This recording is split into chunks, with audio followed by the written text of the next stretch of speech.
নমস্কাৰ দৰ্শকসকল, AC news অসমৰ পৰা পুনৰবাৰ স্বাগতম জনাইছোঁ। আজি আমি উপস্থিত আছোঁ সতলোক আশ্ৰম চিৰাং ৰামদান কেন্দ্ৰত, য'ত জগতগুৰু তত্ত্বদৰ্শী সন্ত ৰামপাল গুৰু মহাৰাজৰ সান্নিধ্যত সৎসংগ কৰা হয়। আজি যৌতুক মুক্ত বিবাহ কাৰ্যক্ৰম আয়োজন কৰা হৈছে। ইয়াত এই যৌতুক মুক্ত বিবাহটো কেনেকৈ আয়োজন কৰা হৈছে আমি অলপ ভালকৈ জানিবলৈ চেষ্টা কৰিম। সকল এতিয়া আমি ভিতৰলৈ আহি পাইছোঁ, য'ত বিবাহটো আয়োজন কৰা হ'ব। আৰু লগতে আমি এইটো দৃশ্যটো দেখা পাইছোঁ যে দুইযোৰ দম্পতীয়ে সাজু হৈ বিবাহৰ কাৰণে বহি আছে। লগতে আৰু তেখেতৰ পৰিয়ালে পিছফালে বহি থকাৰ অৱস্থাত দেখা পাইছোঁ। এতিয়া আমি দেখিবলৈ পাইছোঁ যে যৌতুকমুক্ত বিবাহটো আৰম্ভ হৈছে আৰু চবে গুৰুদেৱৰ নাম লৈছে। টিভি মাধ্যম দি গুৰুদেৱৰ বাণীটো আৰম্ভ হৈছে।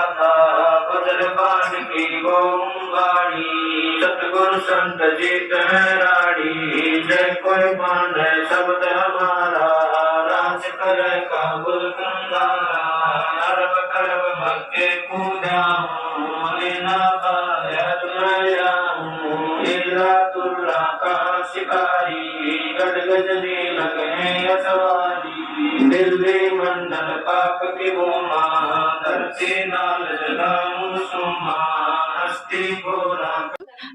এতিয়া যৌতুক মুক্ত বিবাহটো সম্পূৰ্ণ হৈছে আৰু আমি এতিয়া কিছুমান কথা দৰা কইনাৰ পৰা জানিবলৈ চেষ্টা কৰিম। নমস্কাৰ ছাৰ। সত সাহেব। কি নাম আপোনাৰ? দীপাংকৰ পণ্ডিত। ক'ৰ পৰা আহিছে? মই ধুবুৰী ডিষ্ট্ৰিক্টৰ পৰা আহিছোঁ। আজি আপোনাৰ বিবাহটো সম্পূৰ্ণ হৈছে, যিহেতু যৌতুক মুক্ত বিবাহ হয়। মাত্ৰ 17 মিনিটত এই বিবাহটো হৈছে। বহুত সাধাৰণভাৱে হৈছে এইটো বিবাহটো। কিন্তু বিবাহটো আমাৰ বৰ্তমান সমাজত বিবাহ হ'লে বহুত সাজি কাচি হয়, পেণ্ডেল লগায় বা বেণ্ড বাজা মাতে। কিন্তু আপোনাৰতো বহুত সাধাৰণ বিবাহ হৈছে। সেইটো প্ৰেৰণা আপুনি কেনেকৈ পাইছে, ক'ৰ পৰা পাইছে? এইটো প্ৰেৰণা একচুৱেলি আমি আমাৰ গুৰুজী জগতগুৰু তত্ত্বদৰ্শী সন্ত ৰামপালজী মহাৰাজৰ পৰা পাইছোঁ। মানে এই ৰামায়ণীটো আমাৰ ৰামায়ণী মানে বিয়া হয়। এই বিবাহটো আমাৰ মানে একদম শাস্ত্ৰ অনুকূলভাৱে হৈছে। আৰু আমাৰ গুৰুজীয়ে শিকায় যে দাহেজ ল'ব নালাগে, মানে ডিমাণ্ড ল'ব নালাগে। পণ প্ৰথা এটা সমাজৰ কুৰীতি, এইটো যাতে মানে গুৰিৰ পৰা নিৰ্মূল কৰিব পাৰি, সেইকাৰণে গুৰুজীয়ে দাহেজমুক্ত বিবাহ আমাক কৰায়। এই দাহেজমুক্ত বিবাহত আমাৰ দৰা কইনা ফালৰ পৰা 1 পইচাৰ লেনদেন নহয়, দুয়ো ফালৰ পৰা মানে একদম সামান্যভাৱে মানে বিবাহটো কৰোৱা হয়। মানে এইটো যে ৰমিনীত বাণী চলি আছে, সেইটো বিষয়ত আপুনি অলপ দৰ্শকসকলক জনাব। এইটো একচুৱেলি গৰীব দাসজী মহাৰাজৰ বাণী হয়। 33 কোটি দেৱী দেৱতাৰ মানে আহ্বান কৰা হয় এই বাণীত, যাতে আমাৰ এই বিশ্ব ব্ৰহ্মাণ্ডত যিমান দেৱী দেৱতা আছে, এই চব দেৱী দেৱতাক আমি আবাহন কৰি এই বিয়াটো মানে পূৰা শাস্ত্ৰ অনুকূলভাৱে মানে কৰা হয়। শাস্ত্ৰ অনুকূলভাৱে মানে বিয়াটো কৰোৱা হয় মানে একদম। দৰ্শকসকল, এতিয়া আমাৰ লগত উপস্থিত আছে আৰু এযোৰ দম্পতী। আহক আমি তেখেতৰ পৰা কিছু কথা জানিম। নমস্কাৰ ছাৰ। নমস্কাৰ। আপোনাৰ নাম? মোৰ নাম ভমল ৰায়। আপুনি ক'ৰ পৰা আহিছে? মই হালাগুৰাৰ পৰা আহিছোঁ, ধুবুৰী ডিষ্ট্ৰিক্টৰ হালাগুৰাৰ পৰা আহিছোঁ।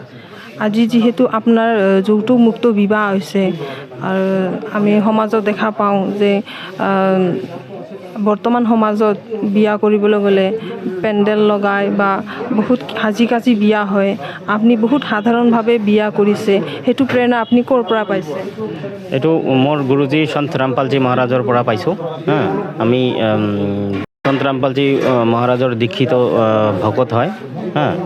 তো আমি যিটো যৌতুক বিবাহ আছে যৌতুক প্ৰথা সেইটো সমাজৰ এটা কুৰীতি কুপ্ৰথা হয় এই বস্তুটা আমি আমাৰ গুৰুদেৱে সমাপ্ত কৰিব বিচাৰিছে সেইকাৰণে আমি যৌতুক প্ৰথা সেইগিলা বাদ দিয়া আমি আজি দুইজনে ৰমণী মানে বিবাহত আবদ্ধ হৈছোঁ চিম্পলভাৱে বিয়া কৰিছোঁ তাতে আমি সন্তুষ্ট ধন্যবাদ ছাৰ ধন্যবাদ নমস্কাৰ মেম নমস্কাৰ আপোনাৰ নাম সঞ্জিতা ৰায় আজি যিহেতু আপোনাৰ আজি বিয়া হৈছে যৌতুকমুক্ত বিবাহ তো বিয়াটো কৰি কেনেকৈ লাগিছে ভালেই হৈছে আপোনাৰ পৰা কিবা যৌতুক লোৱা হৈছেনে নাই হোৱা একো লোৱা হোৱা নাই ধন্যবাদ ধন্যবাদ দৰ্শকসকল এতিয়া আমাৰ লগত উপস্থিত আছে দৰাৰ পৰিয়াল দৰাৰ আইতা আহক আমি কিছুমান কথা তেওঁৰ পৰা জানিব বিচাৰিম নমস্কাৰ